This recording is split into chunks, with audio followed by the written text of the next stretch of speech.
Sorry, Deea. Didn't mean to cut you off. I didn't know it was That's going to play okay. over you. That's all right. Not a problem. Says, have we not done this before? But it popped up. It was time to go live. So I'm like, all right, let's Mm-hmm. start the countdown. So, hello, everyone. Hi, everyone. But if you're here, let us know that you're here. Let us know if you can see and hear us, because I haven't used StreamYard before, so this is all new to me.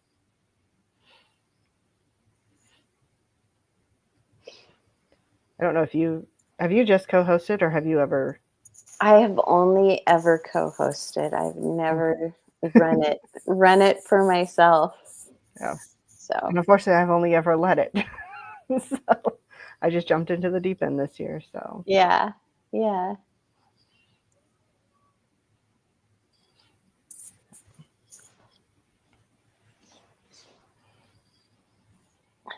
and get comfortable. Right.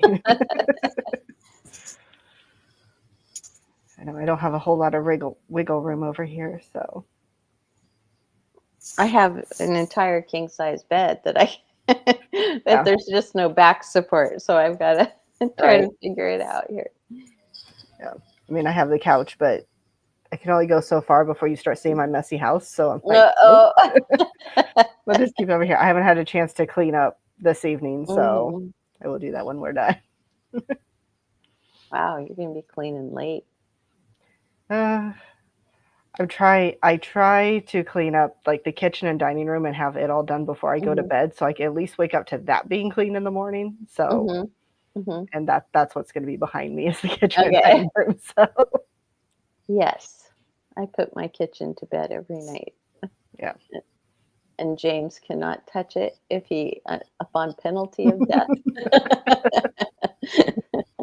Yep.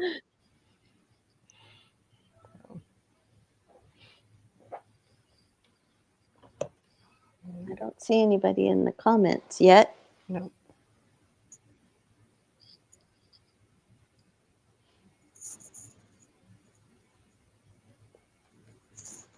So, I guess we will just go ahead and get started, and as people show up, they can join in. So, hold on, I guess I better pull my banners up. So as people get here, welcome.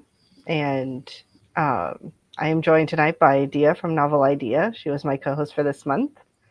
Now, I think most of us read Age of Myth for the first time, but for Deea, this was a reread. So she may have a little bit more insight than we do because she's read the entire series and the Ruria Chronicles. So she'll understand more about this than most of us do. But so Deea, if you want to go ahead and introduce yourself and tell us where we can find you. Okay. My name is Deea. My channel is Novel Idea. That's here on YouTube. And then I'm also on Instagram. All of my locations information is always at the bottom of my videos in the description box. So pretty easy to find me. And yeah, that's about it. Those are about the only two things I do. Instagram and YouTube. Right. It's nice to keep it simple. Gotta leave time for reading. Yes. Because there's never enough time for reading. No, there's not. All right. So the first thing I like to do is just give a quick summary for the book. Okay. So do you want to do the honors since you know this one a little better? Sure. So I'm going to put you to work tonight. This is the first book in the Legends of the First Empire. I think is it 5 or 6 books? 6, I think. I think it's 6. Yeah. I think so. 6-book series, which is completely finished. So if you like the first one, you can jump into the next one right away. More on that later. So this is basically about a world that has, for time immemorial, been separated into basically 2 races, humanity and the Frey. And the Frey are very similar to elven kind of characters and have very, very long lasting lives. And as a result of that, humanity has taken to looking at them as gods and following their rules and that kind of thing. And our story opens with um, humanity kind of crossing the line and the consequences of that, and then also looking at what that means for all the other humans that didn't cross the line, but that the Frey feel need to be taught a lesson.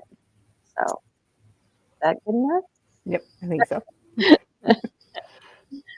Which actually, I thought about this at one point and forgot about it until you were giving the summary. But I told you we read Magnify earlier Mm-hmm. this year, Mm-hmm. and it's a very similar setup to start with in that there's Oh. this group that people believe are gods. And then early on, one of the characters reveals that she has learned some information, and it turns out they are not gods, that there is another god above them. Mm-hmm. And I'm like, it's the same kind of thing where the Frey are like, we're not actually gods. Pharaoh is the god above us. But the Mm-hmm. runes all view the Frey as gods. Mm-hmm. Yeah. So. Yeah. And it's uh, this it isn't a prequel, I wouldn't say, to Rhyria Revelations, which is or Rhyra. I don't know how to say I it. don't know either. Rhyria, whatever. Revelations, which was the first series that he ever wrote, was Rhyra Revelations. And even though this takes place 3,000 years before it, he doesn't call it a prequel. And it's just basically because it's a completely different set of characters. It's a completely different time and age and all of that. So it's the legends and the myths that they believe in Rhaenyra that this series says, oh, well, let's find out how many of those myths and legends are real, shall we? Right. Let's see So, what's true and what isn't. right. So, yeah. Okay. So then I figure we can start off talking general non-spoilery thoughts. We'll get into spoilery thoughts towards the end. Well, we'll get into spoilery questions. Okay. In a little bit, but then we'll cover our spoilery final thoughts at the end. So just general thoughts on the books that don't overly spoil it, I guess. Not too many details. I think that initially this book is quite character driven. There's some plot and some action that kind of comes in as the book goes along, but I think initially it's pretty character driven. You're finding out a lot about the people and the setting and the ways of the world and that kind of thing. And I love these characters. Mm-hmm. Well, I love most of the characters. I love many of the characters. Right. Put it that way. I love our main characters especially, and I just find them very like they have a really good moral grounding, I think. And that's one of the things that I just love in a story, when you have characters that you can really get behind and root for and that kind of thing. So I love this story. Yeah. I told Deea before we got started that I basically opened the book up and started reading the first page, and it was just almost this feeling of I'm home, because I love high epic fantasies, and kind of realized very quickly that I haven't actually read an epic fantasy at all this year. And so just the feeling of being back in an epic fantasy world was so nice. Mm-hmm. And yeah, I love the characters and I love seeing their relationships change and grow throughout the book. I especially like Wraith and Malcolm's as Mm-hmm. it develops throughout the book. Mm-hmm. Um, but I also love that we have characters from different places, but they're, even though the book is focused in one place, we have characters from different places. So you have different viewpoints on the forest and you have different viewpoints on Dalrin and all of Mm-hmm. that. So, and I Yeah, love how all of those viewpoints kind of come together and they kind of challenge each other in some they ways. do. Yeah. So, Yeah, they challenge the stereotypes of their own individual dolls, mhm. which are villages, and and they have, even within the doll, though, the different personalities that clash, and that you find out that there are not complete peace within the Yeah, doll itself. You find that there's not complete peace within the different sects of the fray, yeah, of the elven like people. They have even their dissenting groups within that. So it also has a political feel to it in mhm, many ways, yeah. The because Frey especially, yeah. yeah, the But Freya, even in the doll, even but the the Frey doll, yeah, especially, hmm yeah. yeah, And yeah, yeah, that was the interesting part is, it's viewed at the very beginning that all Frey are the same. hmm And we very quickly find out that no, not all Frey no, are the same. that's right. But I think the humanity just views them all as gods, Yeah, and they're okay with that. They're just not okay with viewing themselves all equally. yeah. So, And the yeah. Frey all view the runes as the same. Mhm. And they're not. They're not. Not even close. No.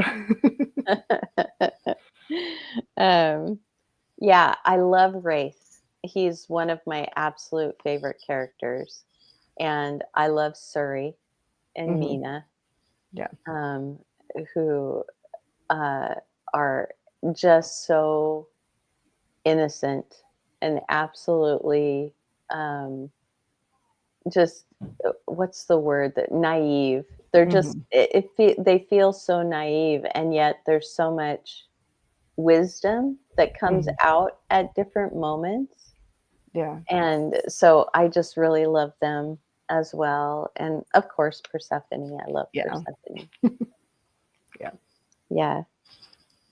Yeah. And Bryn actually is another one of Hmm. my favorites. I really love her. Yeah. So, Yeah. I think it took until chapter 3 when I kept seeing Book of Bren and went, wait, she's a character in this part of the book. hmm So, because hmm it takes a while for her to show up. But yeah. yeah. Yeah.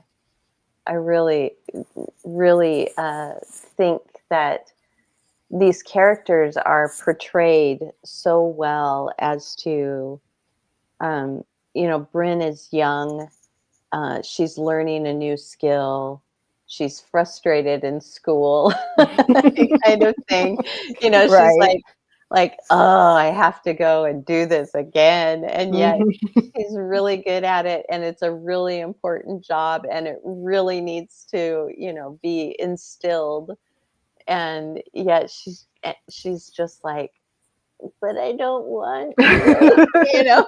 I don't And like the way my teacher does things. and and it's that way, Suri, when she gets there and just not wanting to be inside, and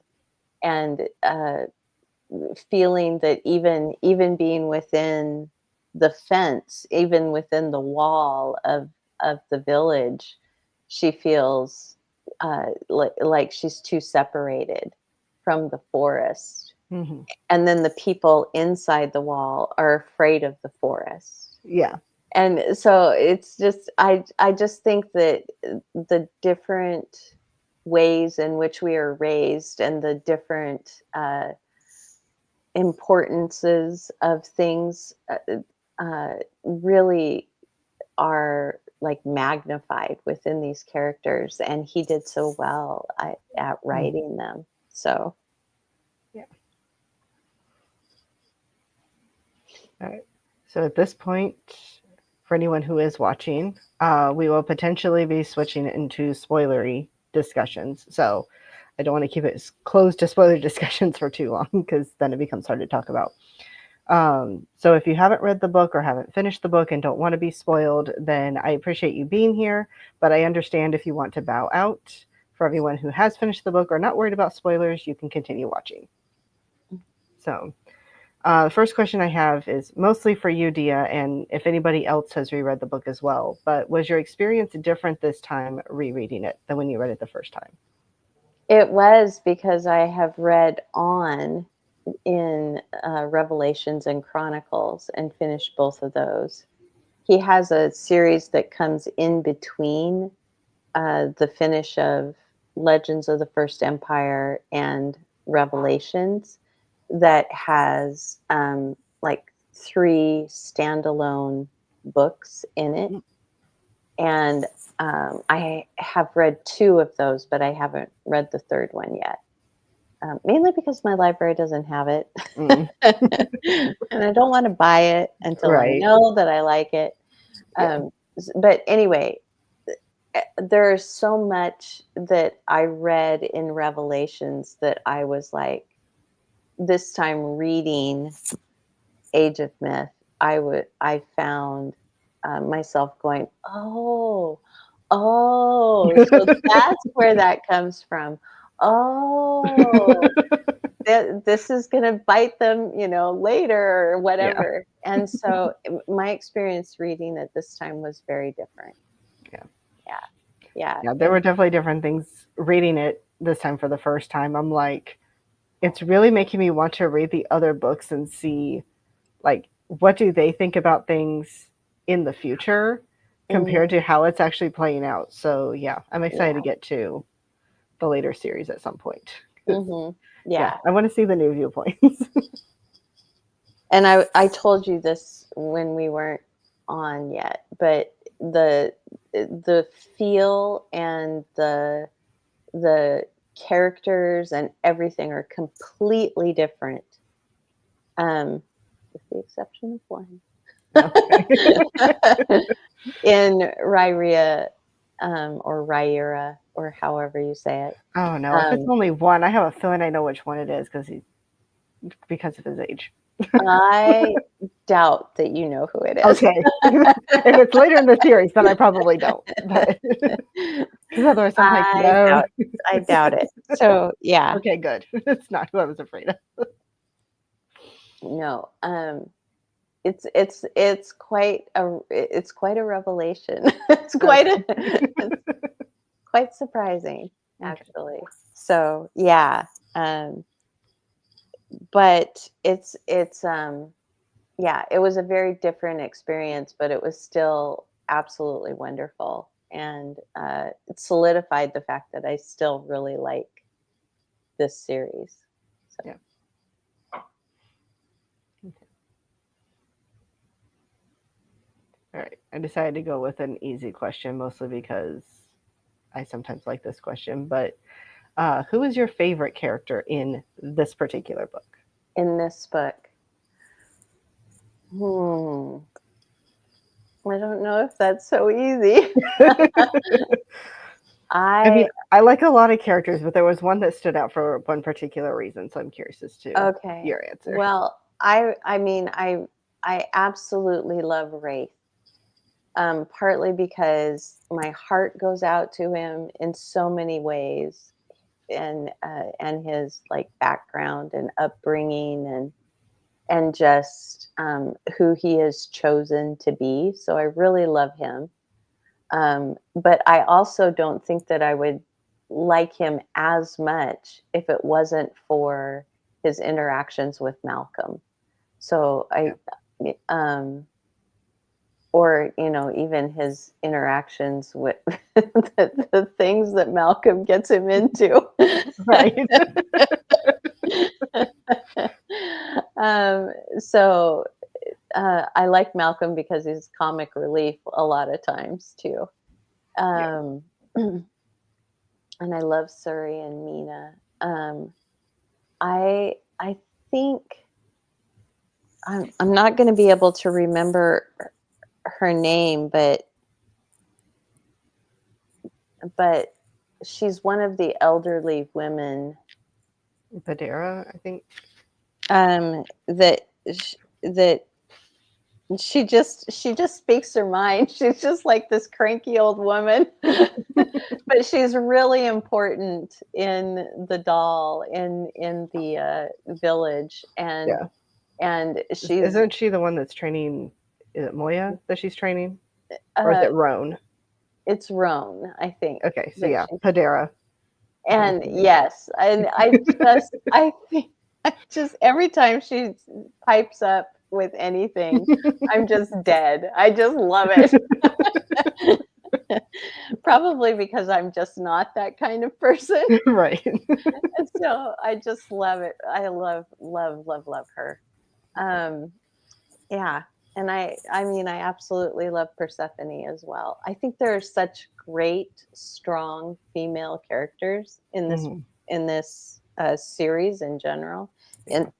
But in this particular book, we meet quite a few women who are just so strong and strong in the best ways. Yeah. So yeah. So yes, there are. I agree. I like so many of the characters in here, but the one that I enjoyed the most, like every time they were on page, I'm like, okay, there's probably something coming. It was Malcolm. Yeah. Like his sarcasm got me every time. He was great. Yeah, I Like agree. And it's true. Every time he is on page, there's there's definitely something. something about to happen. Yeah, he's gonna say something snarky Or do something that or he do shouldn't. something. Yeah. So Yeah. he's and definitely at the by the end of the book, for obvious reasons, he's one that really intrigues me. Mhm. So, because yeah, was not ready for that revelation all the way at the end of the book. Yeah. I'm like, okay, there's more to this guy than meets the eye. Mhm. So, Mhm.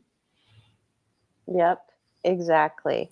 So yes, I absolutely adore Malcolm. mhm. Um, which when the book opens, I don't think that he's that likable of a character because Mm-mm. you automatically feel like he's trying to get Wraith in trouble. Right, Although although he does do the what are you doing right. Why are you stalling?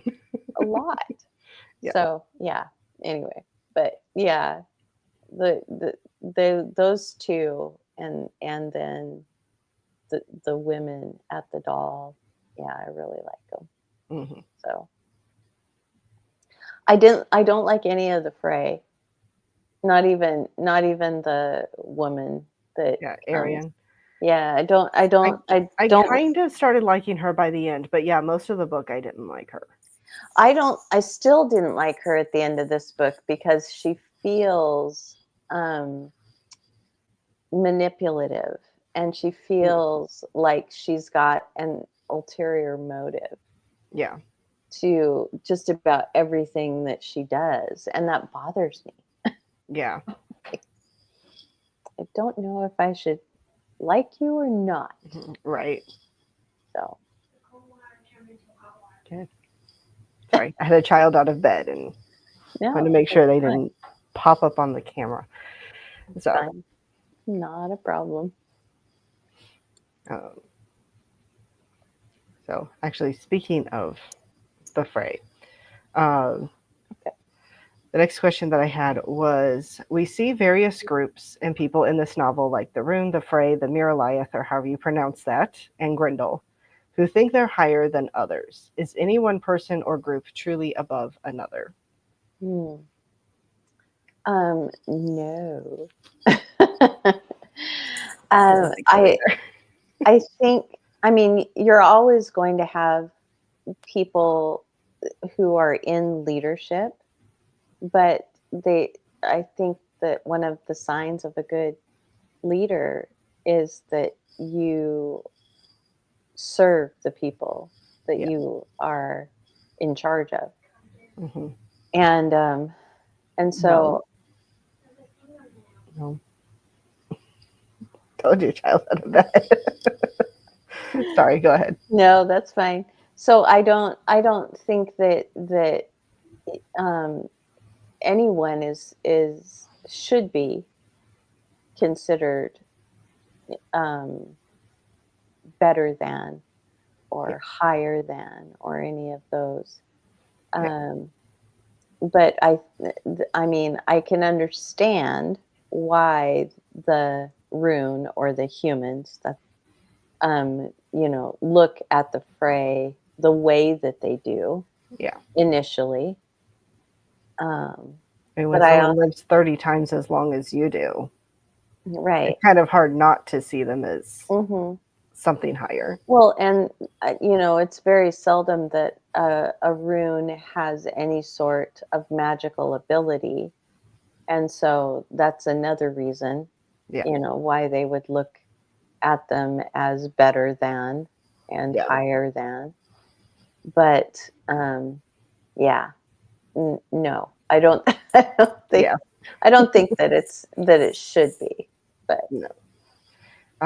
Because, yeah, when it was describing, is it Lothian? Is that the current Fane's name? I think. mhm, When it was describing when Zephyrin challenged him and what happened during that challenge. And I'm like, see, that's the problem is it's like just because you're more powerful doesn't seem like a good reason for you to be the leader.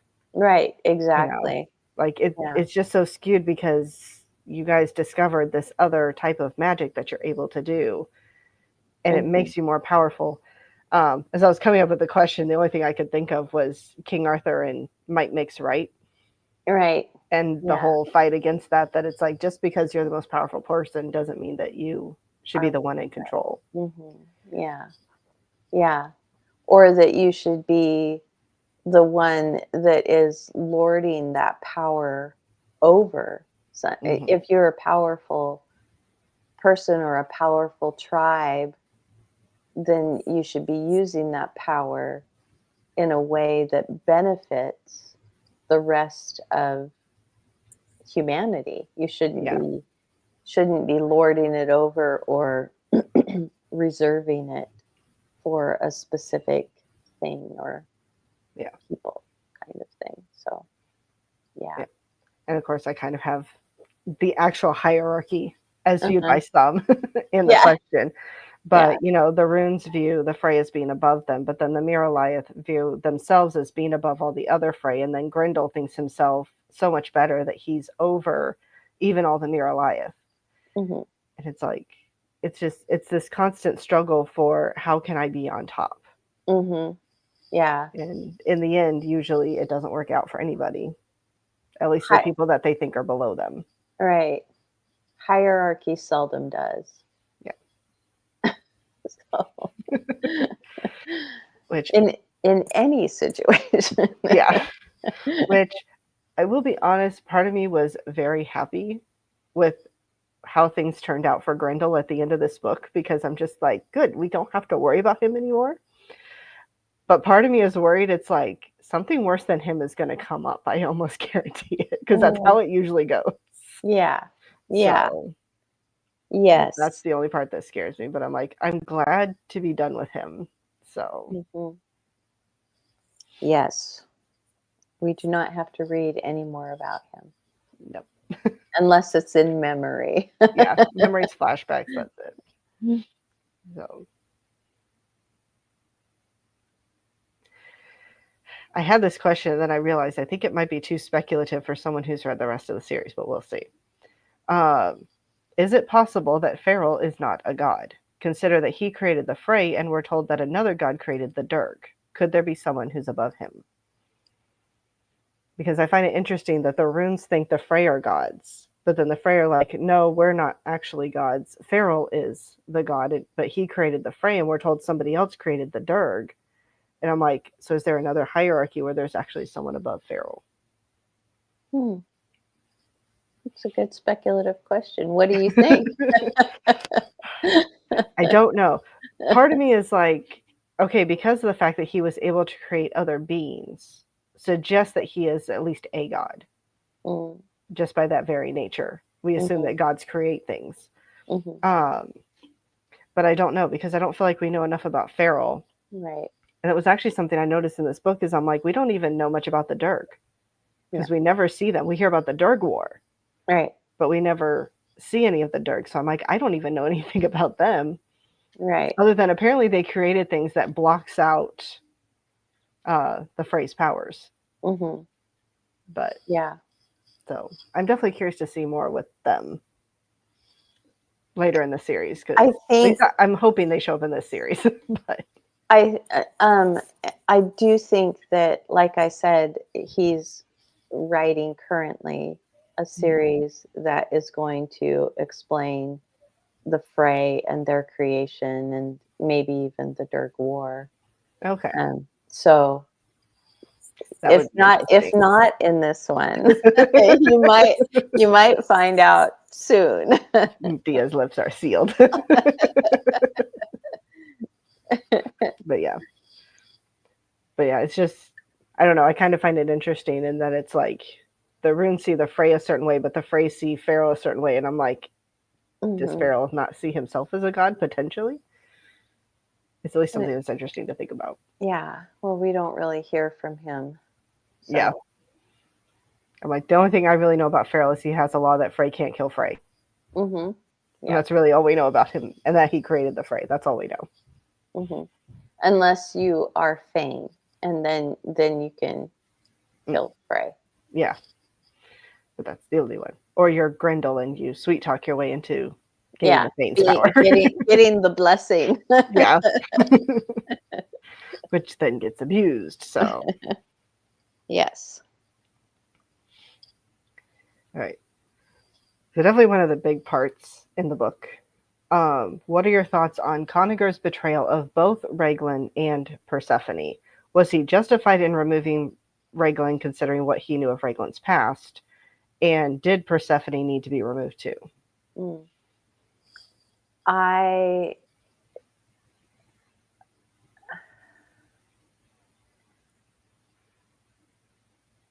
Yeah, I know it's not an easy question. It's more of that power being once received,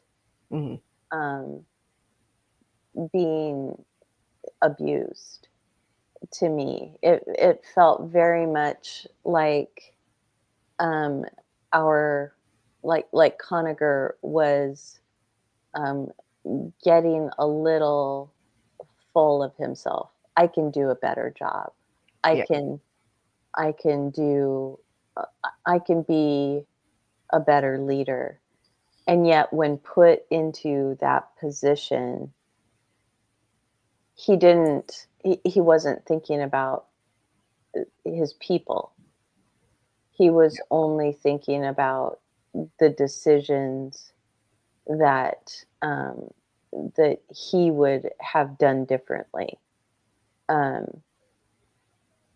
when he's faced with actual need to speak to the people and comfort the people, do what's right on their behalf, he doesn't say anything. He runs and hides. And I think that he just didn't want to feel bad about himself, which is the reason why he wanted Persephone removed. Was because he was feeling the kind of the weight of being in charge and not having the chops to be in charge. And Persephone kind of showing him up in that respect. So, because I kind of got it when it was later in the book and they went after her, because there'd been a lot of times that she was stepping up and stepping into that role. Mm-hmm. But the first time they went after her, I think she only spoke up at the one meeting, Mm-hmm. and I feel like it was mostly just to try to get him to make a decision. Mm-hmm. Um, but and yeah, she gave her 2 cents, but I didn't feel like she spoke up a ton to warrant she must now be killed. Yeah. Yeah. So I was like, I feel Well, like we jumped to that decision very quickly. I have a feeling that his wife had a lot to do with that. And that could be. Yeah. Tressa was very happy to be in power. Mm-hmm. We could see that. Yes. Yeah. And not well liked by anybody. No. So not only happy to be in power, but happy to kind of take it out on everyone that had not given her the time of day, kind of thing, Yeah. until that moment. Yeah. Yeah. That's a hard one. I don't agree with removing them the way that he did. Yeah. I think if there's a challenge, you Mhm. know, then you that's like the norm for deciding the next leader, then that's what he should have done. He Yeah. should have done it openly, Yeah. because he obviously didn't think that it was right either, or he Mhm. wouldn't have done it in secret, and Yeah. he wouldn't have made up the story about Grin. Mhm. So Yeah. yeah, I don't like him. No. I mean, you're not supposed to, but no. He kind of got the end that he deserved. Yes, yes. Although we still have Tressa. This is true. But at least she's no longer in a place of power. Where there is life, there is hope. This is true. But yeah, I think even if Conager had come out at some point and, or like convince his wife or convince somebody to come out and reveal Reglin's secret Mm-hmm. about the baby, Mm-hmm. it's like, I think that could have shaken the village enough that maybe they would have been okay with someone challenging him. Mm-hmm. You know. So let me ask you a question. Did you, when you first heard about what was going on with, what was the name of the woman who Reglin had the baby with? Starts with an M. I will find I it, because know. thankfully he put all the names in the back of the book. I was so thankful for that. Oh, mine doesn't have that. Wow. Mine Nice. does, and I was very, very thankful to have it. Maeve. Maeve. So, when we first heard about the reason for Maeve being the way that she was, and who she thought Grin was, did you have any inkling that maybe somebody else was her daughter? I know I figured it out before it was revealed, but I can't remember At what point? exactly at what point. I think I probably started doing the math when they were talking about that the baby was taken out into the forest.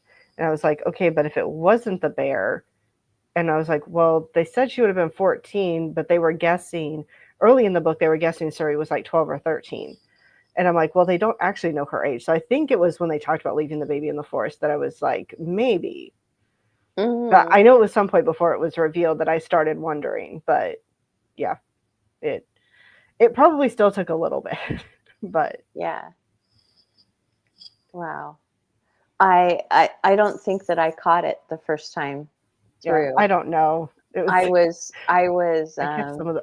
Sometimes I feel like I catch random things and then it doesn't pan out to be anything. Yeah. So maybe I'm just over speculative.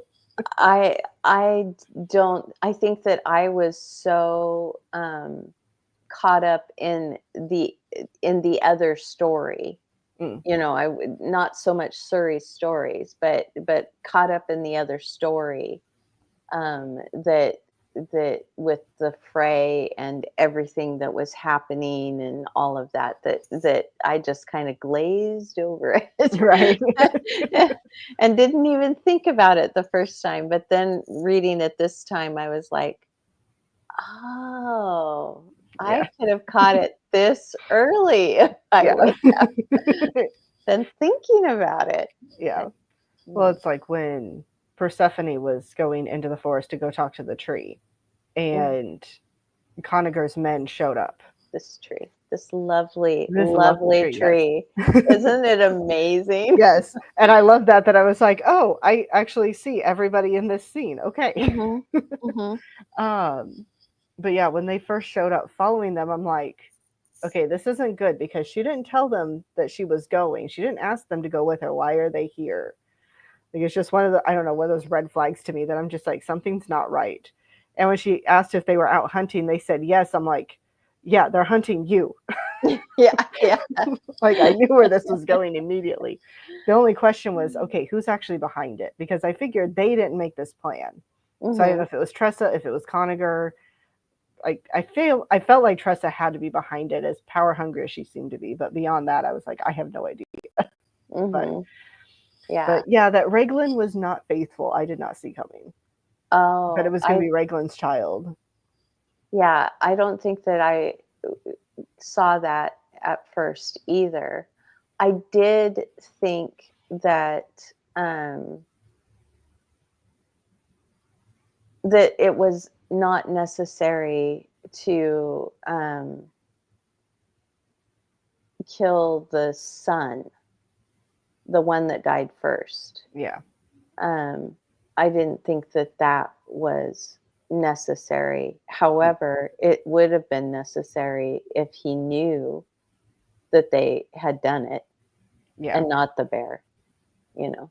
So, Well, anyway, and technically, wouldn't he have been the obvious choice to be first chair because yeah, he's the son? right, exactly. He So probably would have, we get all the heirs out of the way. He's the last right, one. We get all the heirs out of the way, and then we can deal with. yeah. But I just wonder if, um, yeah, I don't know, because he could have challenged him as well, Yeah, unless he already knew that there was no way he was gonna win. I don't yeah, know. uh, Anyway. yeah. You think a challenge would have been Whatever. a better way to go because then it would at least appear more honorable.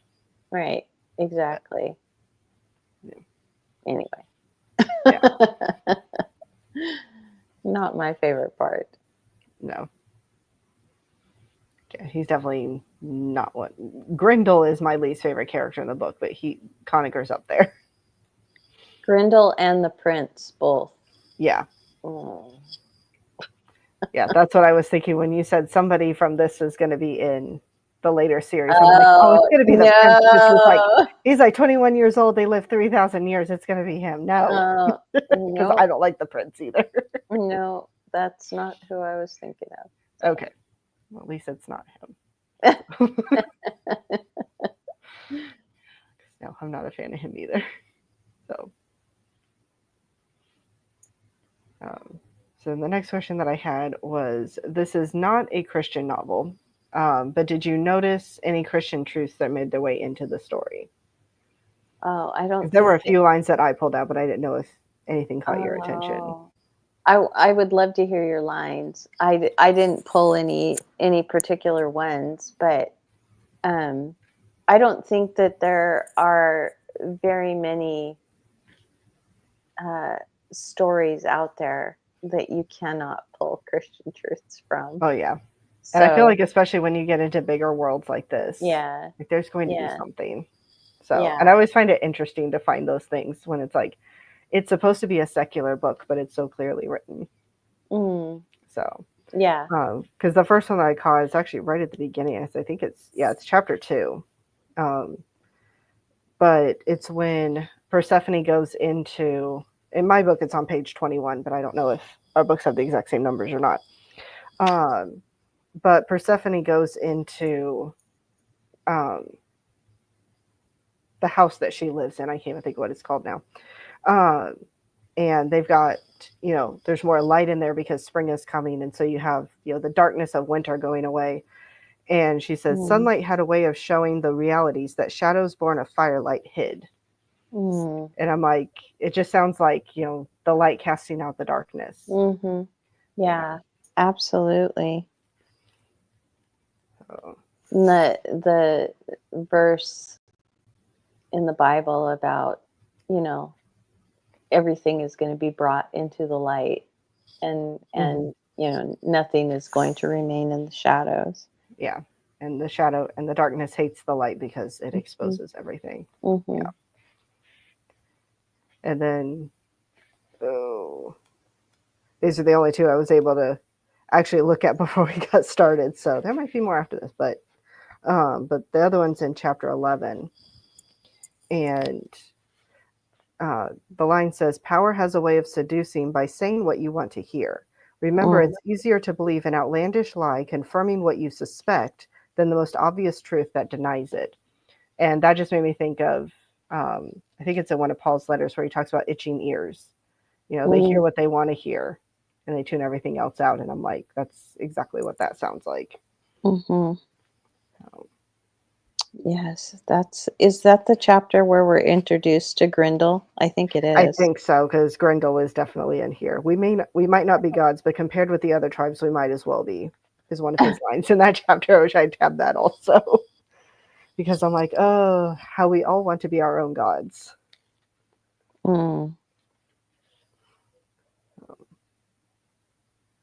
Yep, and then I tabbed another one a little bit later that was far too many people were thinking of themselves as gods these days. But like, there's definitely a lot of similarities to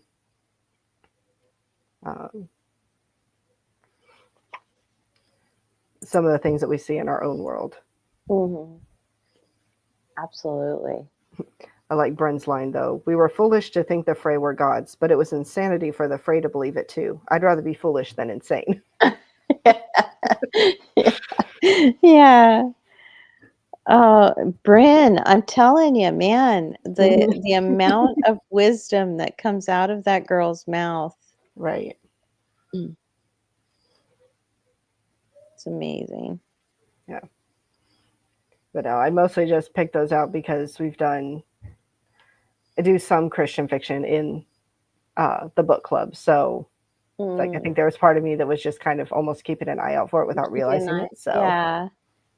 There's a part where I think it's in one of the Book of Bryn parts at the beginning, where she says that like the Frey considered us to be nothing more than dust, and that that view of us gave us an advantage, mm-hmm. but not for long. Yeah. And Because as soon as you fight back and they realize you're not just dust, you're not just ants, yeah, your advantage is over. Yeah. well, and I think too that they expect them to be just mindless, something that it is, can be walked on, can be controlled and made into whatever they want it to be. Yeah. And but just the idea that God formed us from the dust of the earth. Yeah. He That's breathed true. into us. We are dust, and to Mm-hmm. dust we shall return. Kind of thing. And then that God uses the foolish things of this world to confound the wise. Mm-hmm. Or God uses the dust, that seems lifeless, and yet when he breathes life into it, you're not going to be able to explain that. You're not going Yeah. to be able to understand that. So yeah, I guess that's one thing that I could say that stood out. I think that there's a real the overall sense of um, the laying your life down Mhm. for your friends, being somebody who leads from a servant posture, all of that kind of thing, Mhm. I think is very biblical. It's Yeah. very, comes draws back to that. Yeah. The Because like Persephone's whole reason for wanting to lead is we need someone who can make decisions that's for the best of everyone. And mhm, Conager wasn't that person. right, And she knew right, Tressa wouldn't be either. yeah, yeah. The one of the things that I have said several times when talking about Rhaenyra and this series, Legends of the First Empire, is that this age and this series is like our biblical times Hmm. for the Rhaenyra people coming up, you know? Yeah. Right. So for Hadrian is the main character, Hadrian and it starts I can't remember this Royce and Hadrian Okay. are more like they're living in a much more modern era. It's still not modern, but it's much Yeah. more modern. Buildings, all of that kind of thing. They have beer, Right. um, but blacksmiths, all of that kind of thing. Mm. So it's a much more modern era, but it's like this is their Bible days. Mm. The Legends of the First Empire is like their Bible days. So Okay. I can kind of see that. yeah, it's where all of their customs and beliefs and all of that kind of thing stem out of this Yeah. series. So Okay. Yeah. I'm definitely curious to see how things are in Rivera or however you say it. Because I know he talked about in the author's note that history is written by the victors, and so what they believe happened may not be what actually happened. And I'm like, I feel like you already see that right from the beginning when Mhm. Malcolm is immediately like, "Oh, Wraith is the one who killed the god." Basically like I had nothing to do with it, and I'm like, and that's what history's going to remember is Wraith is the god Mhm, killer. He's the one that did all this, more than mhm, likely, in my mhm, perspective, very limited perspective. He's the one that did this, and either Malcolm's not going to be remembered, or he's at least not going to be remembered as attributing to this or contributing to mhm. this. So Yeah, how they'll actually remember him, I don't know, but I could very much see that being yeah, the case. yeah, yep, exactly, exactly. So I love it, and I'm really looking forward to the series that he's writing because Mm. I really want to find out like how much of that of the victor's memory, Hmm. we're getting even in this time. So Right. Yeah. Right. So the next question that I usually ask is, do you plan to continue the series? But obviously you have finished it. So for you, the question would be more so of, do you plan to continue rereading the series, or do you at least feel like it's a series worth continuing with? I this is a series that my library has the entirety of on audio, Mm, and so I'm thinking about because this is the only book of this series that I own, okay. and so so I am thinking about rereading it on audio and Mm, seeing how I like it on audio. okay. Fantasy is one I cannot do on audio. I Oh, struggled. really? I struggle with picturing things in audio, and fantasy is even worse, especially because it's all the made up names and stuff. I'm like, no, I need to see them written down. I Yeah, don't know why, yeah. but yeah, Well, if my I brain can has a disconnect. if I could find the rest of the series um, in you know a similar size and Mhm. everything, I probably would get it. I mean, affordably, if Yeah, I could find it affordably. right. um, and do it. But I think that having read it already, I could probably do it on audio because I have already seen it with my eyes. So Yeah, that would make sense. Yeah, I've discovered with fantasy I can kind of do it if I've like already read like half the book, and so I'm very familiar with the world and the characters. Then it's a little easier to listen to, but I can't do it just starting off. So yeah, I get that. but, and you said we get back to it, so we'll get back to it. Yes, I do plan to continue the series because Tell them why, Charlene. because I finished the first book and texted Deea the next morning and was like, "How did the book end there?" And by the way, I've already ordered the second one, so it's supposed to be here early next week. So I don't know if I'm going. Like, I want to go ahead and start it, but I also have other books I need to read, so I don't know if I'll start it right away. But I will start it soon because I want to know what happens. So. It's a good one. Yeah. It's a good one. I would really highly enjoyed. encourage everybody to continue the series because there are some definitely like moments, Right. moments that you just are like, what? Wait, why? So yeah, Apparently, especially the end of the third book. you really need to read the rest of the series. Yeah. All right. So, are there any comments we missed? Anything you wanted to talk about that we didn't get to? I'm looking at my notes.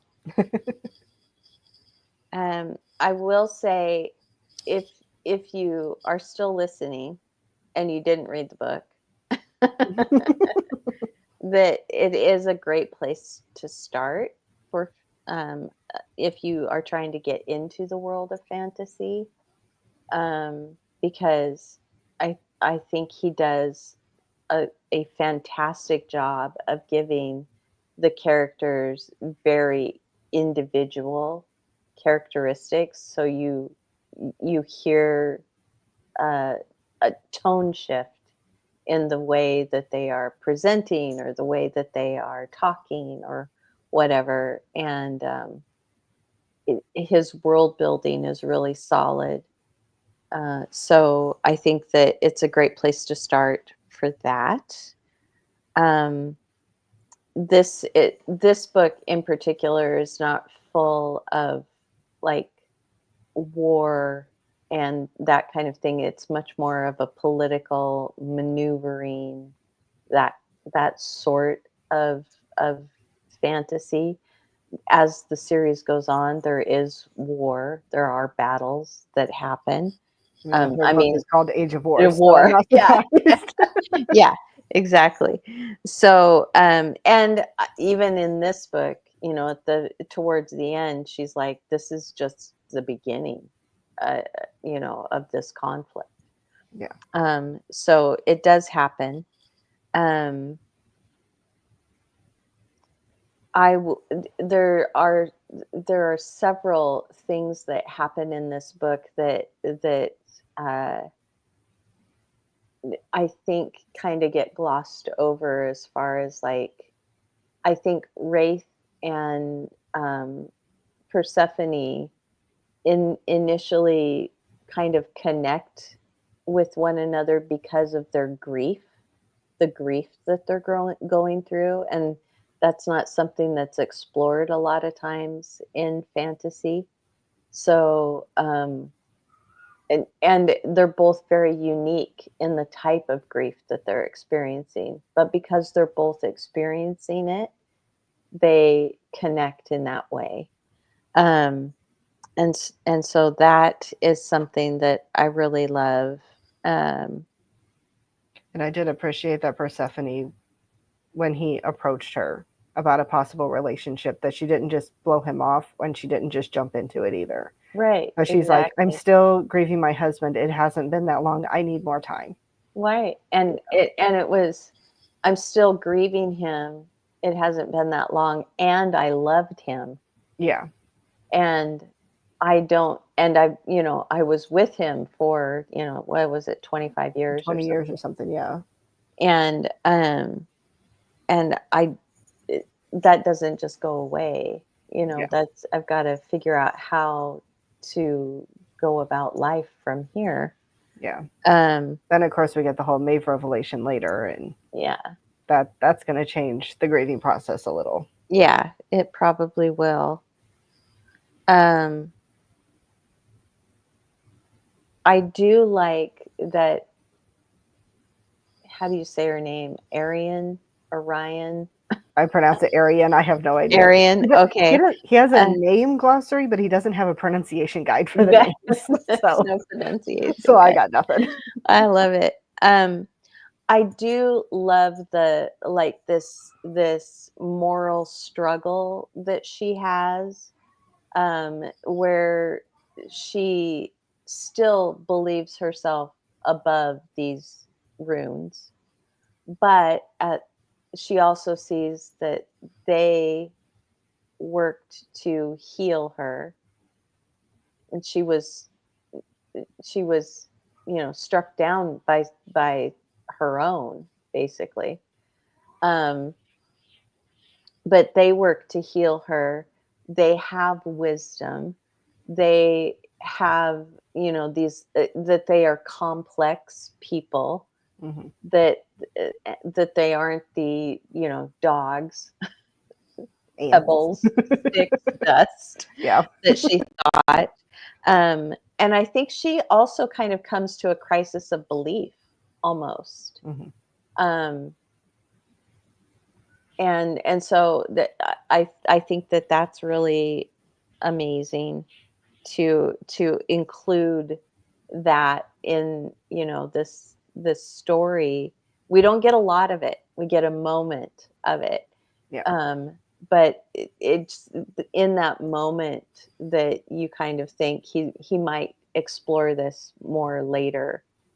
And he does that with a lot of little things. Like, there are Mhm. these little blips of, oh, is that important? Should I be hanging on to Right. that? Is what Wait, you're not going to tell me anything more, Yeah. kind of thing. So, let's see. I also did, while we're on the topic of Aryan, I did also like the fact, because obviously she's Miraliath, again, however Hmm. it's pronounced, and they have their own magic. And then she's seeing what Suri can do, and she's like, oh, she actually has gifts and talents that I haven't seen in a rune. Hmm. But then Suri starts talking about her fortune telling, and she's like, oh, she still has all these primitive ideas. I'm like, and yet every single one of her primitive ideas actually happened the way Hmm. she said it would. Hmm. And so Yeah. it's like, so are they actually primitive ideas, or is there actually merit to them? Hmm. But she Yeah. thinks like her magic, like that's what has merit. These Hmm. superstitions, there's no merit there, but clearly there is. Yeah, exactly. Did you One of the things that I loved, it was the moment when she saw Suri playing with the string. Mm-hmm. Did it make you think of doing like Cat's Cradle with Did it make you think of that? Yeah. Yeah, okay. I'm not the only one. Good. No, that's what I thought of. I'm like, we did this all the time as a kid. Yeah. Let me take those and turn them under, Yeah. I and don't know if I was ever I'll really take the it off of best your at it, hand. but yeah. Yeah. But I remember seeing a lot of people do it, and I tried it every now and then. Yeah. So, I used to love it. We also used to do it. We had Chinese jump ropes. You hmm, know what those yep, I are? was thinking of that too.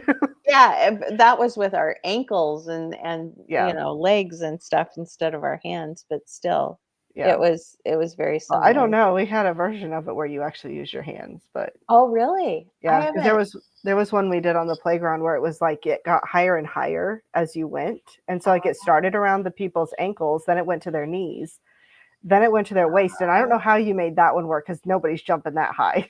But Yeah. then it would go around their neck, like from one neck to the other. So it's just the back of your neck, and you'd have to use your hands to do it. I don't know Oh, why we did that at my school, but we did. wow. So You guys, yeah, much more in depth with it than I ever did.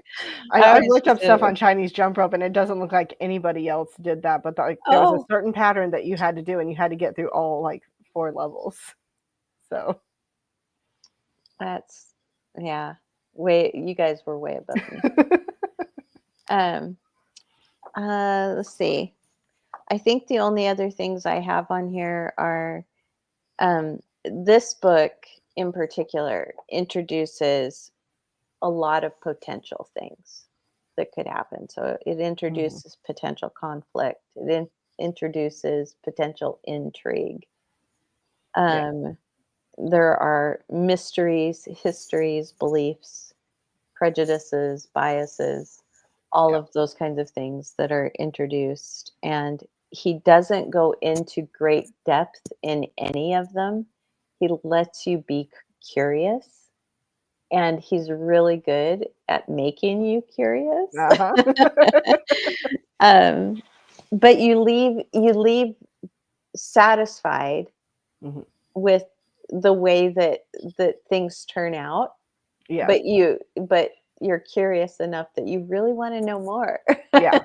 This is he not definitely leaves you with like those final few lines that make you go, well, I have to find out what that's about.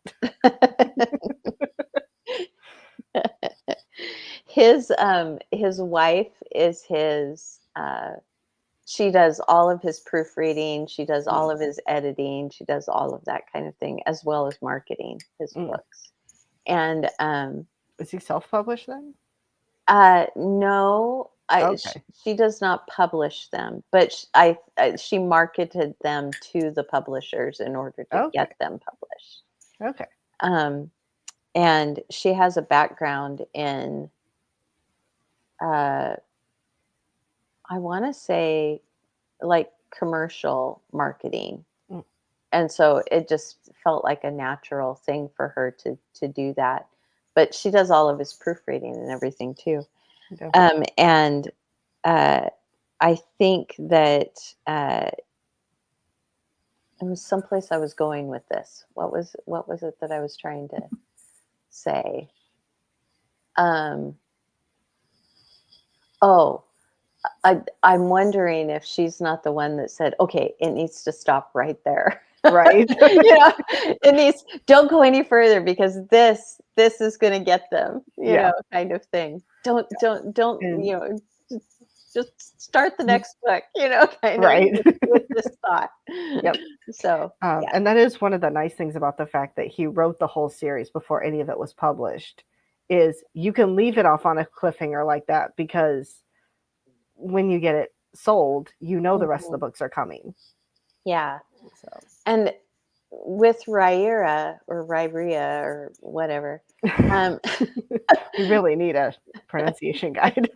Maybe when I listen to the audiobook, it'll give me a clue. But anyway,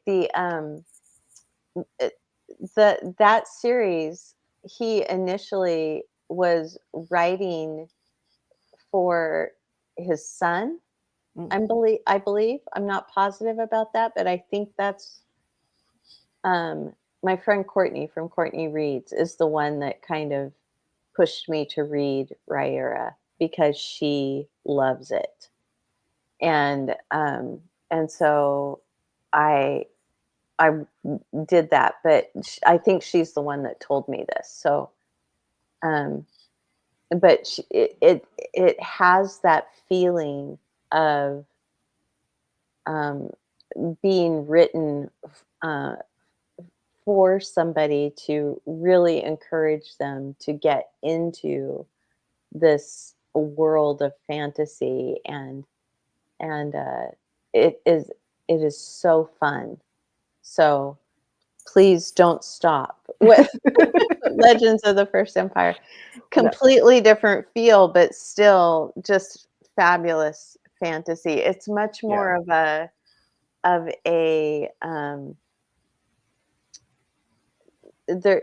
one of the characters is kind of out for revenge, and the other one is like his counterbalance. And the two of them together are just it is so much fun. Mm. It is so much fun to read. It's a real bromance kind of Okay.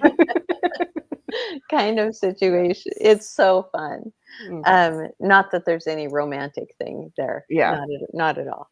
But you can tell that he was writing it in a way that would really like grip. Mhm. And so I just, yeah, it's he didn't change that, I don't think, when he moved over to this series to start writing it. But Yeah. yeah. Yeah. I plan to read Theft of Swords at some point. That was going to be my first foray into his works, but I was trying not to put books over 500 pages on the book club list. So I was like, well, this one's less than 500 pages, so we'll go with Yeah, it. yeah, And I can at least yeah, get started. yeah. Well, I read this one first. This was my first foray into his world. It was the very first one of his books that I read, so Yeah. it was a good choice. Yes. I have definitely enjoyed it. Do you have anything else, or because I don't want to I don't cut you think off? I don't think so. I think that's Okay. it. Yeah, I think we covered pretty much everything. So, All right. So now we can get into final spoilery thoughts and okay. what star rating you gave the book. Um, well, I don't think that I lowered it. That's always So positive. it was I don't do stars really, but I will say that it's 5 stars for me. I just love this story. Yeah. And I love the way that it's written, and I love the characters, and so yes, absolutely would give it 5 stars if I gave 5 stars Yeah. to anything. Yeah. I don't know. It's one of those where I'm like, I don't want to do star ratings because sometimes I feel like you hear a star rating and you immediately get a picture in your head of what that means. And it means Mhm, something different for everyone. But mhm. it's hard not to do star ratings because that's what everybody's used to. Everybody does it, yeah, Yeah. So yeah. it's hard. Um, but yeah, I'd say it's definitely 4.5, 5 stars. One of those two. It was a Mhm, fantastic book. I haven't given it its final rating on Fable. It's probably going to be 5 stars. But I always like to let it sit for a few days and just mhm, make sure that that's how I still feel about it before I actually read it. So, mhm. but yeah, Yeah, it's probably going to be 5 stars, especially because I'm wanting to pick up the second book so soon. yeah, yeah. That's usually a good sign. Yeah, and as far as like spoilery thoughts go, the next books definitely pick up in intensity, Mm, and okay. there's also some the relationships that have begun are real. They go deeper, and uh, Yeah, I'm curious to see Suri and Persephone's relationship now that she knows that Suri is kind of a stepdaughter, mm, if you will. I don't know yeah, what else, yeah, how else to term her, but yeah, yeah. Especially with Maeve gone now yeah, too. Um, in fact, both of Suri's actual birth mother hmm and her surrogate mother yeah, are both gone. So Persephone is basically all that she has, and yet she feels very much like a loner. She doesn't feel like somebody that's gonna put down roots in the doll. yeah. So um I absolutely love Suri's arc. hmm She called her Yeah. Siri. Hey Siri. Wonder how many series She we just is came kind by. of a mystic. She does Yeah. come up with answers quite often. Um, a little Freudian slip there. Right? Um, uh, so I love Suri's arc in this series, and I love Wraith's arc in this series, and um, there are some real surprises and things that you just would not expect at all to Which is always happen. fun. Yeah, he really does take it in a direction that I never expected, not in a million years. And I it like it when it's surprising and not predictable, so that's important. yeah, yeah. And I think that there's enough predictability about it Mhm, that you can that's what makes it feel so cozy, so easy, so mhm, homecoming is yeah, esque. Um, but it's not cozy. I didn't mean that. But you know what I mean? There's that yeah, that feeling of ah, I uh-huh, I get what's gonna, be in this story. mhm, So there's enough predictability for that feeling, yeah, and yet there's so much that you cannot predict. And yeah, yeah. And you can predict it maybe once it's happening. yeah. once But once it's on its way. yeah, once you get the lead up, Yeah. yeah. But anyway, it's just such a fabulous. I love it. I just love it. I do not feel the same about every book. I will say that. Mm, Um, there are some books in the series that I like a lot more than others. So, yeah, not totally unheard of, but 6 books. You gotta have yeah, ones that some people. I'm sure that other people like the books that I don't like as much. yeah, That they like them, like, more than the book that I like the best. yeah, So right. so, Yeah, but yes, I hope that lots of people will jump in and read more. yeah. How about you? Your final thoughts. What are No, you what are I you forgot about hoping the for? final spoilery thoughts. Oh goodness, I don't even know what I'm hoping for. I mean, part of me is like, I just want more information. Mm, I want to know more about the Durg because, like I said, we didn't see them at all in this book, and so if nothing else, I'm kind of curious about the difference between them and oh, the Frey and the Runes, I guess. mm, Um, because I kind of gather from the fact that the Frey went to war with them that they view the Durg as being higher than the Runes. But I'm curious as to why. mm, Because I'm like, I don't really see the Frey making this big point of like going to war with the Runes at this point. mm. Um, Looks oh, like we Maddie got showed up. yeah. I'm running late, which is why to Hi. say that she loves this book. I'm Well, so welcome, glad you Maddie. love the book. You'll We've have been to watch. raving about it, so Yeah, we've been kind of gushing. so I truly wasn't expecting this to be as good as it was, and I wasn't planning Mm, on liking it. Well, I'm glad you enjoyed it. This is that's definitely funny. probably of all the ones that are on my list. This is the one I was hoping to enjoy the most. So, Oh, wow. because Good. I'm it's so just glad. I don't know, it's what I would normally consider my bread and butter. Just hasn't been my bread and butter this year. Mhm. So I'm like, if there's any book that I like, it better be this one. Yeah. So otherwise, I'm going Is to be it the very biggest disappointed. one that you chose? Is it the Uh, longest? I don't know if it's the biggest one, but a lot of the other fantasies are like retellings or portal fantasies or something like that. So Mm, I'm like, well, I guess Magnify was technically a high fantasy, but it was also YA. And mm, YA can be hit or mhm. miss. I find some Yeah. that I really like and some that I don't. So, Yeah. Yeah. but yeah, being an adult high fantasy, like this is the type of book I should like. So I wanna know why Maddie wasn't expecting to like it yeah, or planning on liking it. Why weren't you planning to like yeah, it?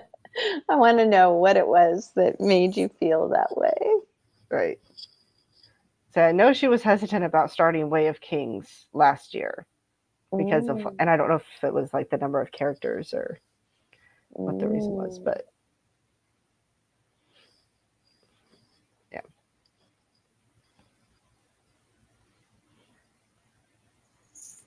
Although Maddie has very good time in showing up because the next thing we'll be talking about is next month's book. But okay. Oh, It's like, you I tried know there's going to be a comic coming in. Wheel of Yep. Time. Tried Wheel of Time. It wasn't her thing. Yeah. Yeah, it can be a lot to take in. And it does depend on the series, because some high fantasy is just, it takes place in a fantasy world, but it's a very small group, kind of like this one. And then you have Wheel of Time, where it's just this huge cast of characters. And yeah, a huge cast of characters is not your thing, or complicated magic systems and stuff like that, then yeah, that's this one. This whole one does ballgame. not have a complicated magic system, so No. It's a very soft magic system. We really don't get it explained. We just see what they do. Yeah, they're born with it. That's all we know. That's all we know. And the only thing we know about how it works is whatever we see them do. So yeah. Nothing. Yeah, that it, I will say that's one thing that you probably will never be able to like have an explanation for. I don't think he ever explains it. Yeah, I think I heard somebody describe it as a soft magic system. So I was just talking about doing that. Yeah. Yeah. So, Okay. yeah, that probably does help, especially if it's some of the words you don't know how to pronounce. Like, we've probably been mispronouncing words all night long, but we don't know how they're said. So the miralist, whatever. I started calling it Miraliath because I'm like, there's a Y and an I, Miraliath. and I swear it feels like they should be pronounced separately. So how do I do that? That's the best It's your Greek coming out. It's the Greek in you. Everything has to be pronounced. Or Hawaiian. That one works too. That's always the hard part I have with. That's true. That's the hard part I have when I see Hawaiian words. I'm like, okay, I know every vowel gets pronounced, so how do I say this? Japanese is very similar. So hey, I don't know Japanese at all, so I only know a little bit from watching anime. So. But I've heard enough of these long names that I've kind of figured out, like, okay, all these letters get pronounced. So I love it.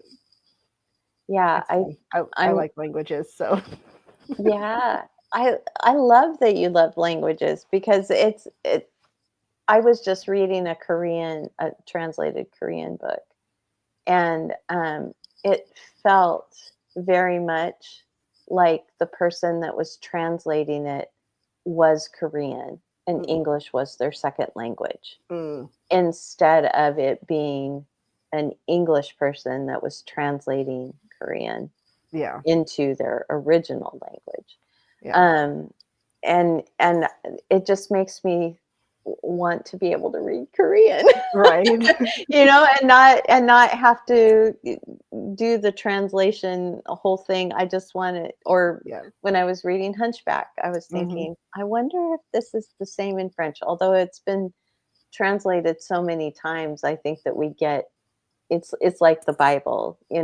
It's translated so many times now that we get the gist of what is being said, even if it's not exactly a true translation kind of thing. And that's the hard part, is I'm like, I've read several French classics. There's other books I've read that were originally published in French, and I'm like, it makes me feel like I need to learn French, but French has always been one of those languages where I'm like, no, this language terrifies me. There's too many silent letters. There's too many weird pronunciations. But I'm like, I might try, but I'm terrified. All of the little accents are what always gets me, because it's got like the little C below the, backward C, and it's got the one that goes this way and the one that goes direct, and the little triangle, and yeah. Like when I was in college, well, the first college I went to, I took American Sign Language for a semester. And then I transferred colleges, and I had to take 4 semesters of a language. And so I chose German. And my husband was like, why are you choosing German? And I'm like, well, sign language isn't here. I did Spanish in high school, and I don't feel like doing it again. And French terrifies me. And he's like, but German is one of the hardest ones to learn. I'm like, and yet I want to. So there you go. I only took 2 semesters, but yeah. which was actually funny. There was one time I was reading a book and it was set in Germany. And so every time it said characters were talking in German, I would try to translate as much as I could, which was not a lot, but I would try to translate as much as I could while they were talking. And there was one point where I read a line and I guess I decided not to translate it as I read it. And I read over it and I was like, that sentence feels weird because it was like, please, and then said something else. And I'm like, that's not how we talk in English. And then I went back and read it with a German idea and it was bitte out front. And I'm like, no, in German, that actually makes sense because that's actually how they talk. Oh, wow. Weird. So I'm like, did he actually like almost directly translate from German to English? Or did he just happen to do that with a few words here and there? I'm not sure, but yeah. So, all right. Now that I got us way off topic. It was good. All right. So, final spoilery thoughts. I'm glad we're done with Grendel. I said earlier, but I'm glad we're done with Grendel. I'm not really looking forward to any more with the prince, but I'm sure we're going to get more with him anyway. Yes, I can confirm. Like I said, there's something, I have a feeling, even though Grendel's gone, something worse is coming, and I swear if it ends up being the prince, because I already don't like the prince. Maddie's commenting on my German. I can count to 10 in German, so I sound super threatening when I'm getting onto my daughter. Yeah, I had a teacher in school who was German. And his parents still spoke German at home, and so he was raised in the U.S. and everything. But whenever class needed to come to attention, it was Achtung! from the front of the classroom, and there wasn't anybody that kept on talking or doing whatever they were doing. Everybody was like, okay, attention. All right. Yeah. You hear someone yell in German and you just stop what you're doing. Mr. Bosch. It was awesome. Which is why, I don't know, I always got annoyed with the videos where it was like comparing words in other languages to the words in German. And I'm like, the only reason the German sounds so bad is because of how you're saying it. Right. So, like, because I know butterfly was the one that bothered me the most, and I'm trying to remember what it actually is in German. I'm probably not going to remember now. Oh, Schmetterling. And I'm like, Schmetterling doesn't sound like this harsh, ugly word. No. I mean, yes, compared to like mariposa, yes, it sounds harsh, but it's like Schmetterling is not terrible, but yeah, when you yell it, it sounds awful. Or growl it. Yeah. Sound like you've got a loogie that you got to hawk from the back of your throat. Yeah. Because there was a German person I saw responding to those videos, and she was saying it in German, like, nice and happy, like everybody in the other languages. And it's like, yes, it doesn't sound so bad anymore. Then she got to ambulance, and she's like, he might have a point here. There's no way to say this word without it sounding harsh. So, I love it. That one's Krankenwagen. And yeah, it's hard to make that sound pretty. So, yeah, I'm definitely curious about Arian in the second book, because I'm like, I feel like we've almost got a glimmer of hope that maybe she's going to change her perspective by the end of this book, but then it almost got snuffed out because it's like her only focus is on Surrey, and like, oh, Surrey's different. The rest of the runes I don't care about, but Surrey's different. Right, exactly. And so I'm curious if she's going to get any better in future books, or if it's still just going to be the focus on her and her people. So, but, and yeah, I do look forward to learning more about Wraith, because I feel like there's a lot that we didn't learn about him in this book. So, what do you think Lothian is going to do when he finds out about Grendel? Oh, I don't know. Do you think Arian should go back to? I think it would be safer for Arian if she stayed with the Galantians, or however. I had a hard time with that word. It looks like Galatians, except for this one extra N. I had a hard time with that word when I read, but yeah. I feel like she would be safer staying with the Galantians than going back to her world. I can't even remember how it's pronounced, so. Yeah, I don't remember. Like, the bad thing is I could see her going back, But I feel like the safer choice is for her to not go back. Mm-hmm. So I guess then the bigger question becomes, is she strong enough to overcome whatever Lothian tries to do to her if she does go back? I know the hard part of, I hear what you're saying, but I can't say anything. I asked the question, so You did. And I know I do that to my brother sometimes, and he does it to me, where it's like, okay, we're gonna ask this question, okay, but I can't actually say anything. So my lips are because we have a sealed. tendency to not read books at the same time. Yeah. My daughter is currently reading a book that I just read a couple months ago, and every time she calls me and says something, I'm like, Was like, I always think back to, with my brother, the funniest one is when he had me watch Avatar: The Last Airbender. I don't know if you've ever seen that one. Okay. Well, not the movie, but I've seen the show. No, I've just seen the TV show. Yeah. Okay. And it was very early on, like one of the first couple episodes. And we were talking on the phone one day, and I was like, I hate Zuko so much. And it's like, now I look back on that conversation going, he had to be sitting over there laughing at me. Okay, and my brother has joined the chat. I know that's not his name. That's just smile and wave, boys. Smile and wave. Yes, that's all you can do. So, but yeah. So that's one where you like mute the phone and just go, I want to tell you what's coming, but I can't tell you. So, all right. Do you have any final thoughts before we sign off for the night? That's it, I think. Okay. So then next month's book is I don't have a copy of it, but it's Daughter of the Moon Goddess by Sullivan Tan, which is an Asian-inspired fantasy. It was chosen by my co-host Maddie, who is the other one in the chat. Yay. So she had good timing when she showed up. So we'll be reading that one together next month, and she'll be on here to join me. So I'm hoping it's one that we enjoy. I've heard good things about it. So I have read that one, and I did enjoy it. Yeah. So. Yes. I don't know when you read it. I think it was last year Chantel read it, and she praised it fairly highly. So that one went on the TBR list, and then I still haven't gotten to it. Yeah. So. Yep, I like it. It's a good one. Okay. All right. So thank you to everyone who did show up and who read the books with us, and not books, and participated on Fable as well, because there were quite a few messages there also. And is going on in the series. Yes.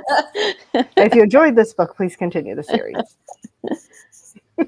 So, nothing else, I'll need other people to talk with it about eventually.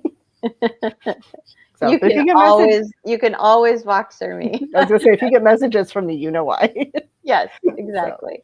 So, all right. So thank you everyone for showing up, and we'll see you in the next one. Bye.